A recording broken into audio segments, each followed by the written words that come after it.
Hi friends, வணக்கம். Welcome back to Tamizhamudham. இன்னைக்கு நம்ம பார்க்க போகிற விஷயம் நம்மள பல பேர் வீட்டில் ரொம்ப சாதாரணமாக செய்கிற ஆனால் கண்டிப்பாக செய்யவே கூடாத ஒரு விஷயத்தை பற்றி தாங்க. அது என்னன்னா, கதவுக்கு பின்னாடி துணிகளை தொங்க விடுவது சரியா தவறா அப்படின்னு தான். நம்ம அவசரத்துக்கு ஆஃபீஸோ அல்லது வெளியில் போயிட்டு வந்துட்டு டக்குன்னு கதவுக்கு பின்னாடி இருக்கிற கொக்கியில் துணியை மாட்டி வைப்போம். இன்னும் சில பேர் அழுக்கு துணிகளை கூட அங்கேயே தொங்க விடுவாங்க. சில பேர் தலையை துவட்டிட்டு துண்டை தொங்க விடுவாங்க. வெளியே தெரியாதுல அப்படின்னு நாம நினைக்கலாம். ஆனா ஆன்மீகம், ஜோதிடம், வாஸ்து சாஸ்திரப்படி இது ரொம்பவே தவறான ஒரு பழக்கம். ஏன் தெரியுமா?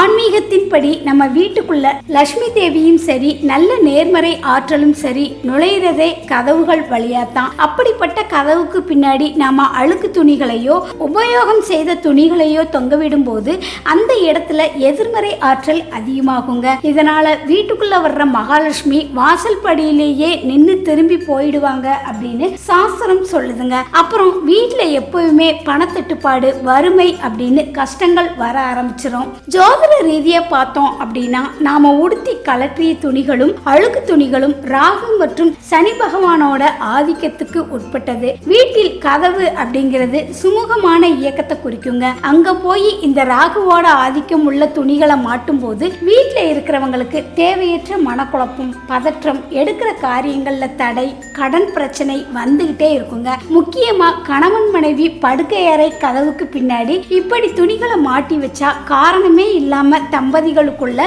சண்டை வரும், நிம்மதியான தூக்கம் கெடும் அப்படின்னு ஜோதிடம் சொல்லுதுங்க. வாஸ்துப்படி ஒரு வீட்டு கதவு எப்பவுமே எந்த தடையும் இல்லாம முழுமையா திறக்கணுங்க. கதவுக்கு பின்னாடி மூட்டை மூட்டையா துணியை மாட்டி வச்சா கதவு முழுசா திறக்காது. இதோட மறைமுக அர்த்தம் என்ன அப்படின்னா, உங்க வாழ்க்கையில வரப்போற முன்னேற்றத்திற்கான கதவுகளும் இப்படித்தான் பாதியிலேயே நின்று போகுங்க. புதிய வேலை வாய்ப்பு, தொழில் வளர்ச்சி, சுப காரியங்கள் எல்லாமே தடைபடும். அது மட்டும் கிடையாதுங்க, துணிகளோட பார்த்தாலே கதவு ஆடும்போது ஒருவித கீச் கீச் சத்தம் வரும்.